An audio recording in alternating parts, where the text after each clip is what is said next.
Thank you.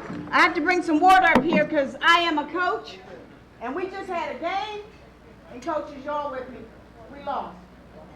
So I lost my voice a little bit.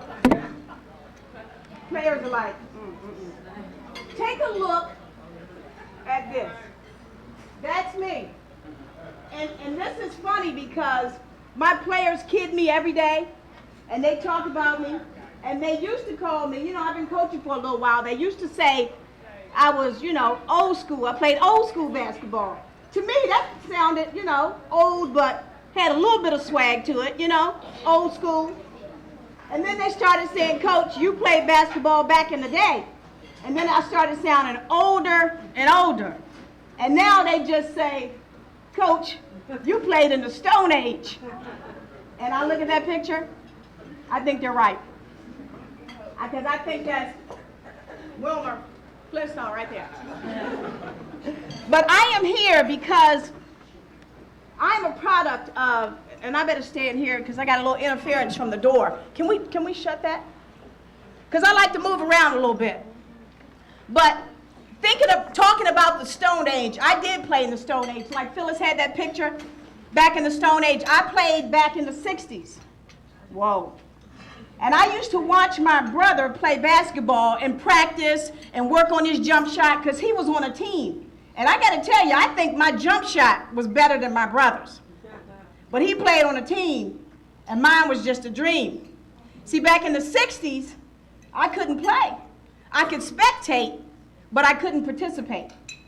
And lo and behold, the 70s came, and then legislation was passed, and Title IX came about.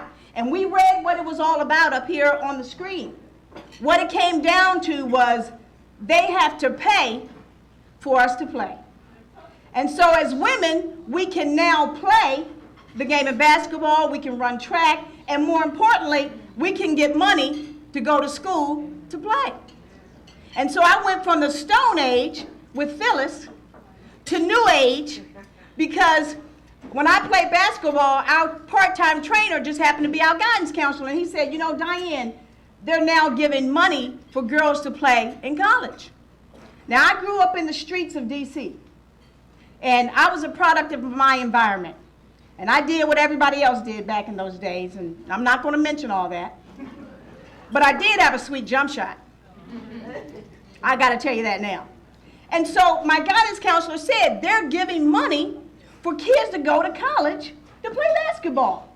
Now, I looked at it and I said, everybody's talking about going to college, and you all take that for granted now, but back in the day, they said, if you go to college, you'll make more money. And I said, well, that seems smart. I don't go to college, I'm broke. I go to college, I can make some money. Simple, but in order for me to go to college, they had to pay, or somebody had to pay.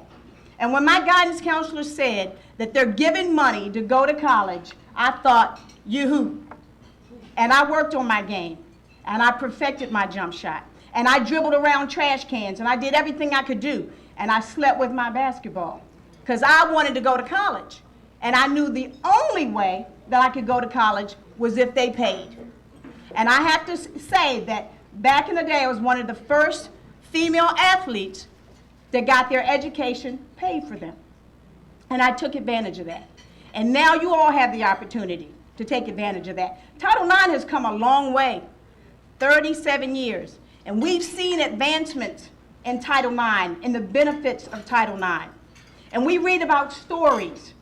And there's statistics done and there's research done, and everybody's talking about how Title IX can benefit you. And I'm of the old school where it says, if you want to know something, you better ask somebody. See, now you could have come to me and asked me about how Title IX would benefit me. Now, I may not be able to spout out graphs and statistical analysis and all that other stuff, but I got to tell you this. The cold, hard fact about Title IX is that Title IX changed my life.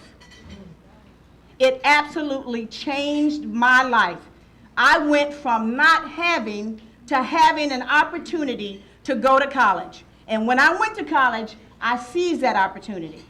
And we see advancements in Title IX and women's athletics. We see it in the high school level. We see it in the college level. We see it in the Olympics.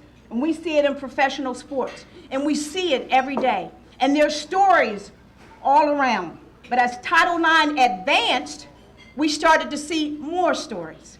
And then we started to see stories that were closer to home. See, because we saw it on TV. We saw the Olympics on TV. We saw some of the greats on TV. But until we could reach out and touch it, we didn't really feel the benefits of Title IX. Well, I went on to college, and I graduated summa cum laude. And I got my master's degree. And I became the vice president of lending of the largest bank in the country. All because of Title IX.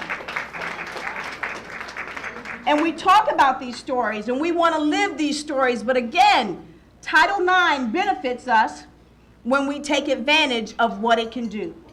And we had advocates to start to speak up for Title IX, people like Phyllis, who fought for our rights, who fought for women athletics and gender equity and equal pay. And as they fought, we heard more and more and more stories.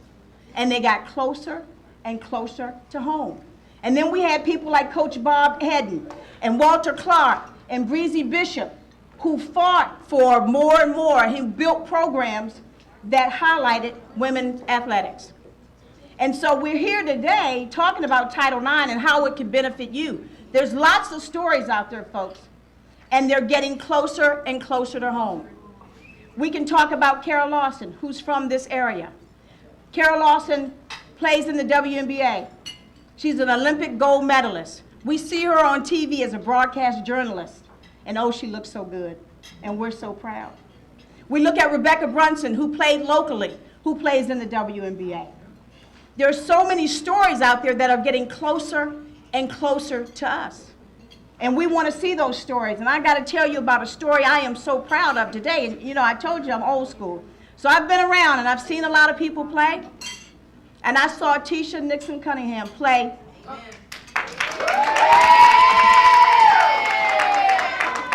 And you won't believe it, she was this tall at one point when she was a youngin'.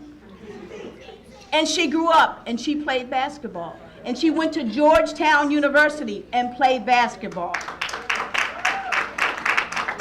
And Tisha's back in our community, teaching English and walking the sidelines of Friendship Collegiate as one of the most prolific basketball teams in DC. And Tisha, I am so proud of you.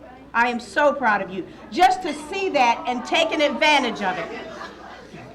But I say this to say to you, people ask me why I coach, and I say I coach because athletics changes lives. I want you to take advantage right now. I want you to understand that you can write your own story, and your journey begins today. I'll see you at the top.